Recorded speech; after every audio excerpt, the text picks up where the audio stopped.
good Friday morning, and it is a good Friday. And I have a very special guest today, and I want you to welcome to the Front Porch, Keith Summers. Hey, Keith, good morning. Good morning. I'm so glad you're here. And it is Good Friday, and as a Christian, and I know Keith is a Christian as well, this is a foundational day for our beliefs. Absolutely. Really is. Yeah. This is where it all started, I think, not only from the birth of Christ, but from the sacrifice. This is where, it solidifies it here. It really does. Where the rubber meets the road, so to speak. Right. I mean, this is where it all happened. So for those of us that believe, this really is a special day. And for those of you that don't, look into it.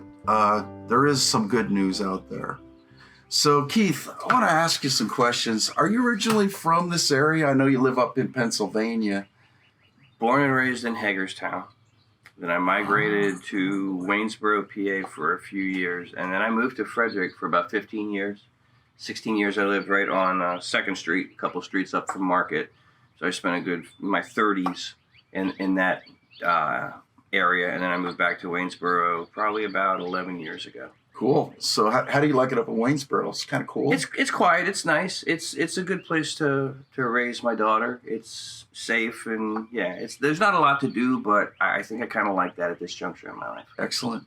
So how long have you been performing? I know you sing and you play a little bit of guitar. How long have you been doing that? Oh my gosh, since probably 18, 19. I'm 51, so 18, 19 years old is when I started. I mean, I started playing, goofing around in garages and basements when I was in my teens, but by 18, 19, I actually got out and started singing for the first time. Right. That's a lot of us from this generation.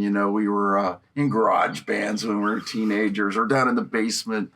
And so, it doesn't surprise me to hear a lot of people that got that start when they were in their maybe mid to late teens, just discovering, trying to build an identity, find out what really you're into. And I think music was a really big part of that. I think music and art really is a big part of that for a lot of teenagers. Absolutely. I think I found when I was doing that, I found out what I was not good at, more so than what I was good at, because I played guitar. I didn't sing at the time, and I played guitar, and I'm like, oh, this is really cool. And then everyone around me could play better than me. I'm like, I better find something else to do. Right. So then I wound up just grabbing the microphone, and even then I'm like, I'm not really good at this. I don't know how it happened, but somehow God's like, okay, he really wants to. Let's let him have it. So okay, yeah, that really is a time of exploration and trying to figure out, what path we're going to take as adults. Rather we do that as a career or just something that keeps us inspired and keeps us going. Mm-hmm. So do you remember what inspired you to start singing or get into music? I just loved it. I mean, I had the giant stereo in my bedroom with the big speakers and the glass front door and the CD player and the cassette decks. And I just always had music going, and I just loved it. And I remember when I was 13, my parents bought me my first electric guitar, which I wish I still had. And I didn't know what I was doing, but I knew I wanted to. Right. It's funny is we all get that first guitar and for some reason when we're young, we don't see the value in it. Mm. And then as we get older, we're like, man, I wish I still had the guitar, Yeah. It's amazing, over time how something increases with value, especially when there's a lot of sentimental value attached to it. So what was the name of your first band? Do you remember that? No, I was thinking about that because I'd watched other episodes and you would ask that question before. I'm like, he's going to ask me. And I don't remember. I remember the people. I don't remember their names. It's I guess the problem of being 51. But I could tell you, if I saw him, I'd be like, oh, there's a guy I played in the band with. But I do not remember the name of the band. We played out probably 20 times in the PA area, but I do not remember the name. The second band I was in was Tongue and Groove. That was with Donnie Price and John Hartman and those guys. That's where I think I established myself really as a musician. The first band was kind of, I don't want to say a cast off, but it was me cutting my teeth. Where I really started to develop my chops would be my second band. Right. Yeah, that first band is kind of like we're kind of figuring it all out, right? Mm-hmm. How it all works and how these relationships work. And of course, a band is like a family, you know, and sometimes you have that dysfunctional member that always wants to create drama, or or two or three of them want to be that way, and you're the only guy that doesn't. So it really is like a family, and you really got to get those feelers out. So what dynamics do you like about being in a band? I know a lot of people have different reasons and different dynamics that really set with them. What sets with you about being in a band that really gets you excited or inspires you to keep doing what you're doing? It's a lot of what you just said a minute ago. Bands are like families. To me, they're like marriages. You spend a lot of time with these people, and you go through a lot of ups, you go through a lot of downs. You have great nights, you have awful nights where you work really hard for two people in a room. And that, I love that camaraderie. I love that going to battle with these people on a regular basis. And then there is absolutely nothing in the world like being on stage and having a great crowd and feeling that energy. Right. We sit we go in our basements and our garages and practice our songs even today. Right. And that's the work. But what I really, really love is that energy and the love and that crowd. There's seriously nothing in the world like that. I just recently chatted with Razzle Markel, and we were actually talking about that, how we get into a venue or in front of a group of people, and we kind of feed off that energy, and if they're into it, then we actually get even more into what we're doing. And that really is a great inspiration to keep doing what we're doing. It does feed the ego a little bit, but I think for most of us, we do it because we love the craft. It's not so much that we really want a lot of attention, but we want to share it with people. We want to share the music. Music is a language. It's all of its own. It's actually an international language. You can be in a totally foreign country and understand. Even if you don't understand the words, you still feel the music, right. And then you say, I got to translate that because there's something serious going on when they go down to a minor chord or into a bridge that sounds a little weird. You're like, I gotta see what they're saying there because that sounds really like it's something I could probably relate to. I think the two correlate though, the energy level, and you don't typically have a great crowd response if you aren't good at your craft. Right. So I agree with you. It's the ego is there. It's always going to be there. You have to have a little bit of an ego to stand on stage in front of people and do that. Absolutely. But I think if you're doing it right and you get the crowd's enthusiasm from it being good, you just look at and it's more so looking around at the guys on stage with you and go, yeah, we kind of nailed that song. And that's so awesome because that's hard to do. You get 5 different people from 5 different backgrounds, all standing on stage playing different instruments with different musical tastes, coming together for a song. Right. And when you absolutely click, that is an amazing feeling. It is. It truly is. There's nothing like it. Really nothing like it in the world right now. And I think that's with any communication. If you're trying to articulate something, even like when we're at church, and there's a message being articulated. If everybody can just relate to that, and you can see how it's touching people, then it really, you can feel that goosebumps going up. Yeah, exactly. That's the hair rising on your arms, and there's something to it. And same thing with music. I was actually humming the Resurrection song this morning, and as I was humming that song, I got goosebumps because that was one of my most favorite songs. And just the words are so powerful, but it's the structure of the music as well is very powerful, and so when I hear it, even just in my mind, it raises the hair up on my arms to hear that song. So have you ever had any experiences with like songwriting or recording or session work? I record. I have a studio set up at my house. I do most of my stuff there, write my own stuff there. None of it has ever made it outside of my house. It's just for me. It's for me, and then someday I'll give it to my kids and say, this is what your dad did when he was bored. I've done some studio work, just doing demos and stuff like that, but nothing, no original stuff that I would put out there to the world. At least not yet. Maybe someday when I'm in my 60s, I'll cut my first CD. But for now, it's Right. And, have you had any really interesting or weird stage experiences? Now, I know I saw your band a few weeks ago, Out of Line, and I'll tell you, this guy, he really is dynamic on stage, and he actually threw me for a loop. Michelle and I were taking a selfie, and the next thing you know, Keith's photobombing us while he's singing a song, and that was really cool. But I know sometimes when we're performing live, some weird, quirky stuff happens on stage. Can you recall any of those things that have ever happened to you? We wound up taking a toilet from not at, like the actual physical building, but we went outside. This is when I was in Nervous Little Dogs.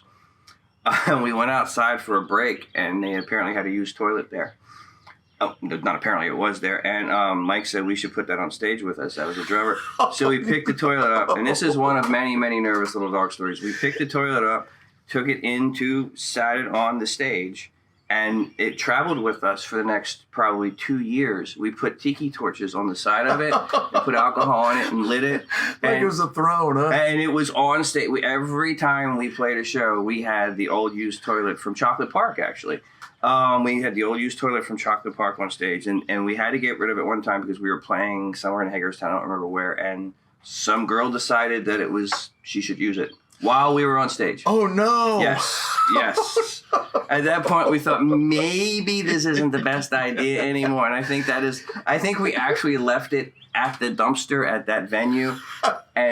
But yeah, that was. Yeah, that's time for it to go when somebody actually. Yeah, she came up. I'll never forget. We had like a little 80s medley we put together. We were in the middle of our 80s medley. And I look over and there's a woman sitting on the toilet.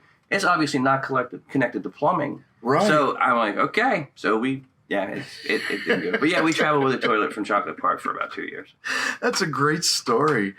So you ended up tossing the dumpster. So any type of replacement or any other props you bring in? No, we had a lot of fun. I was with those guys forever, and it was kind of after Tongue and Groove. I kind of caught my musical chops there. My stage.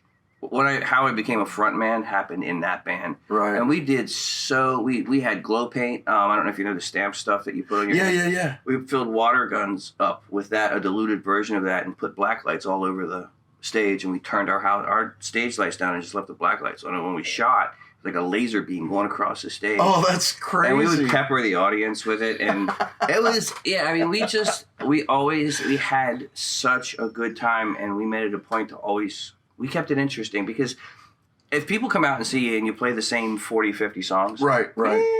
People are like, okay, been there, done that. But we wanted to make sure that it was always an experience. Yeah, that's cool. You know, we do it with lights and we do it with fog and all that stuff. But man, the squirt guns and the black lights, that sounds like pretty cool stuff. Man. You're giving me some crazy ideas now. We had some fun. Well, that sounds pretty cool. All right, happy Easter and Good Friday. And I just wanted to welcome Keith to the Front Porch. It's awesome. And because Keith was coming to the Front Porch, Michelle made him some carrot cake. Just like bunnies. And I'm a bunny, man. So, like my bunny ears? We like carrots, man. Keith likes carrot cake, man. Go ahead and take one, man. I've been looking forward to this. Those are sweet. So if you want to come on the Front Porch, just remember Michelle makes these awesome goodies. Today she did carrot cake for Keith, and it's perfect for Easter. And just shoot me a message. We'll get you on the Front Porch. You got to reach out to Michelle. She'll hook you up with some really good goodies. And like I said, anybody can come to the Front Porch. If you're my neighbor, meet you at a grocery store, convenience store, church, anywhere out of one of the gigs, let me know if you want to come on the Front Porch. We'll get you on the Front Porch and have some of these awesome goodies. All right. Thanks for joining us today. We'll get you back to the interview. So, I'm going to kind of move on to something that's kind of important to me, and I know it's important to you as well, is music and worship. Mm-hmm. And since it is Good Friday, we want to talk about music and worship. And Keith has actually come to our church, and he is now our music minister, and he's running our music program. And I'm so excited about where that's going to go. And I just wanted to ask you some questions about that, maybe drill into that a little bit more. Sure. So I know Titus, and Titus is our pastor, put out something on Facebook looking for somebody to fill that position. Mm-hmm. And how did you discover that? I was thinking about this on the way here and about how God desperately wanted you and I to connect. Right. Because Trevin had reached out to you about the band I'm in, saying there's a bass player. Right. And that didn't work out. And then I saw the Facebook ad that Titus had posted. I was getting ready for a gig at Benny's. And I walked out to call my wife, and I just, Facebook was the app that was open. And then I saw this post. It was like looking for a worship leader. I had just started, about a month or so ago, I had told Lena that I wanted to go back to school, and that's what I wanted to do. I just feel like God gave me the gift of music for a reason. I needed to be more purposeful with my relationship and how I could serve him. And I'm like, I think I want to go back to school to do this. So I had inquired, and then this pops up, and I'm like, okay, I'll just answer, see what happens. Right. Titus and I went back and forth with a couple of messages. We got on the phone and talked, and everything just kind of happened. I came in, he said, let's give it a try, and here I am. And I'm so happy that he's here. We actually are starting to ramp up our music ministry. We have a live band at GC3, and we're really starting to take it in a really awesome direction. And I think it's going to be a lot of fun, and people that come in are really going to enjoy what we're doing. They're going to feel it. They're going to feel that. So, what was the inspiration for you to do worship music? I know sometimes we reach a point in our life where we are just struck, or something, we see something that just tells us, you need to maybe move in this direction. Did you ever experience anything like that? I mean, to get you into the worship music? Yeah. I going to another church, and I played worship music. I didn't lead. I was just in it. And for me, the difficult part of that was being in a band and having that be, as we talked about before, that be about ego and having it be about, a different thing. And I knew in my heart that there was a way I could use music in a different way. Right. And I wanted to. And when I was talking to Titus about this, it was another layer of accountability for me to maintain that relationship with God. It was, okay, if you're going to do this, you have to be real about your faith. You have to be real about your prayer. You have to be real about your worship. You have to be real about all of these things, because you're going to be standing on stage, right? And people are going to be looking at you. And so for me, it was taking that next step of accountability and making sure that I held true to those things. And it really, it strengthened, and I can't even tell you how much it strengthened my relationship with God, strengthened my relationship with my family. Right. It's been an amazing journey. Right. I remember when I started that journey about 5 years ago, I remember getting up on that stage with Titus and Paula. It was just the three of us. Mm-hmm. There was no drummer. Ooh.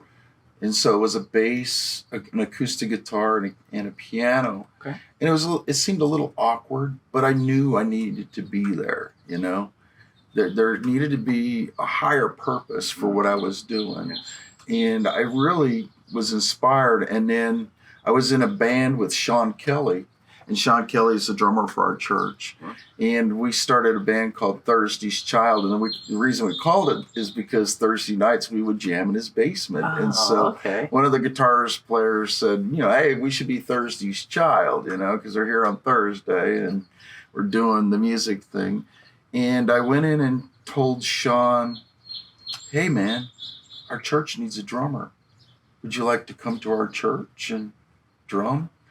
And he was inspired by that. And the next thing you know, 5 years later, he's one of our church elders. It's just really, it was there all the time. You just needed somebody to ask, Yeah. And it's really cool how that works. And that'll kind of segue into another thing I was going to say is, how has music and your walk in Christianity intertwined? I know each one of us has our own path that we're taking, and we can really, express how that has strengthened our walk or made our walk more difficult or made our walk more insightful. How is that intertwined with you? I would say all of those things. It's made my walk stronger. Certainly, I have, my faith is as strong now. It's stronger than it's ever been. My relationship, I feel, is better than it's ever been with God. But it's also made it harder because it's a very different, I don't want to say style of music, but it's a very different reason for playing music. And it was difficult for me to separate those things initially. And I'm not talking about with GC3. I mean, when I first started playing in the worship band, I wasn't playing for myself. I was playing for God and the congregation. And that was a weird distinction, Right. if that makes any sense. So It does. It was hard. I struggled with it, and it made me feel. I mean, there were times I'm up there and I'm thinking about the wrong thing. I feel like I'm thinking about the wrong things, and did I play that chord right? And yeah, I want to be excellent for God, and I want to be excellent for the church, but it helped me focus. Right. It helped me focus. Right. But that was difficult. But it has been amazing. God gave me the gift of music, and the best thing I can do, in my opinion, for him, for me, for everyone, is to use that for him and his word and get that out there. Right. And that actually segues into, I wanted to say some scripture from Psalms 95:1, and it says, "Come, let us sing for joy to the Lord. Let us shout out aloud to the rock of our salvation." And I think that is the very foundation of what we are doing. Mm-hmm. Yep, up on that stage when we're performing in front of people that are hurting, people that are happy, people that are, inspired to be there, but they want just a little bit more out of it. They're looking for answers. They're looking for inspiration. They want to be filled with the Holy Spirit. And I think when we're up there and we pull that together and just really resonate with those people, I think that's going to bring them closer, and really strengthen their walk as well. Yeah, and like you said earlier, you could take music it's international. It transitions throughout everyone. Even though people don't speak the same language, they feel music. Right. And there are some people that are touched more by music than they are by words, and they're touched more by music than they are by visuals. Right. If we on that stage can touch people in a way that they wouldn't be touched otherwise, and we can help them find that spirit. Right. I mean, what better use of our talents and our gifts is it? Absolutely. Absolutely. I feel that strong about it as well. And, if I can reach just one person and make them come closer and feel that spirit inside of them, then I think I've accomplished my mission. And, we're all on a mission up on that stage. We are. We are on a mission. So, and, if you want to see what that mission's all about, come to GC3 Church. And it's the Grace Community Christian Church on Rosemont Avenue. It's 2100 Rosemont Avenue in Frederick, Maryland. And we start at 10 o'clock in the morning. Come check us out. Our church is like a family. Oh, yeah. It's not like a regular church. We don't go through a lot of the ritualized worship or some of the stereotypes that a lot of people have associated with, extreme Christianity or extreme church. I think it's just probably one of the most enjoyable and laid back experiences I've ever experienced in my life. Non-judgmental. Non-judgmental. I mean, look at us. We're not your prototypical. I know. Our pastor wears sandals and shorts up on stage. Just flip-flop man, The message is real. The love is real. The people are genuine. And from the moment I walked in, I felt nothing but warmth and encouragement, and I've been embraced. It's been phenomenal, and I've never experienced. I mean, I've been to several churches. I've never experienced a church family like I have at GC3. Yep, it truly is awesome. And if you don't come back, or you come back maybe periodically, it's almost like the first time for us when you come in. You're going to be greeted as like we've missed you forever, and you're just like so happy to see you. It's like the parable of the sheep. Mm-hmm. When one is lost, it's more important to find the lost one than the 99 that are there. Yeah. And when that lost one returns, everybody celebrates. It's a huge party, and that's how it is at GC3. When somebody returns or comes back, it really is a celebration, and it's so awesome. I can't even explain it. It just blows me away. So like I said, if you want to feel some of that, come on out to GC3. It really is pretty cool. So I'm going to kind of move on. Oh, and by the way, at GC3, I need to mention this. Okay. Michelle does our goodies every Sunday. Mm-hmm. Michelle does the goodies. Didn't get a lemon. I mean, a lot of people are actually inspired just by that, just to get there. And then, of course, once they get there, they find out how awesome everything else is, you know. So there are a couple little motivators there to get you into the church. So that is awesome. So what are your current bands right now? I know we're going to get back into the band talk and gigging and out there actually doing it. So what are your current bands? Right now, I'm in Out of Line. That's Out of Line. Yeah, Out of Line is the only band I'm in right now. I had several at one point. I had an acoustic trio I did, and that folded a little while ago. But Out of Line is the only band I'm in right now. Yeah, you know, I went and saw you guys a couple of weeks ago, and it was really an awesome show. I really enjoyed it a lot. And, you know, the way you're up there performing and engaging with the audience. Like I said, he photobombed us doing a selfie in the middle of a song, and I was not expecting that. It just blew me away. So that's your current band now. Where can we see you perform next? We're at Prohibition Hub in Hagerstown on April 14th, and then we're at Agave here in Frederick on the 29th, I believe.